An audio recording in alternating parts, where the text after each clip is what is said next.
Un avion qui vole à l'huile de friture usagée, désormais ce n'est plus une utopie. Et à 2 jours de la COP28 à Dubaï, le Boeing 787 de Virgin Atlantic va d'ailleurs traverser l'Atlantique aujourd'hui à Londres-New York pour la première fois avec un biocarburant, Aurélien Fleureau. À bord, des passagers classiques qui ont payé leur billet, mais aussi des scientifiques, des élus et des patrons du secteur aérien.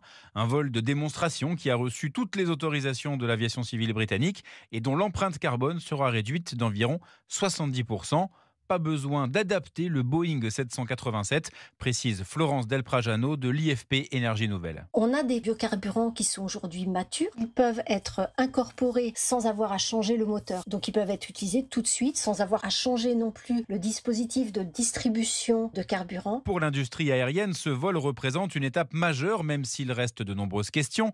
La filière de production est encore balbutiante et pour l'instant, les biocarburants coûtent au moins 4 fois plus cher que le kérosène. Pendant ce vol, un autre test grandeur nature aura lieu, celui d'un logiciel qui permet de lutter contre les traînées de condensation, ces fumées blanches laissées par les avions qui contribuent au réchauffement climatique. En évitant certaines zones les plus humides, elles peuvent être largement réduites. Aurélien Fleureau du service économie d'Europe 1. Et ce matin, plusieurs organisations écologistes dénoncent ce vol et le qualifient de verdissement de façade.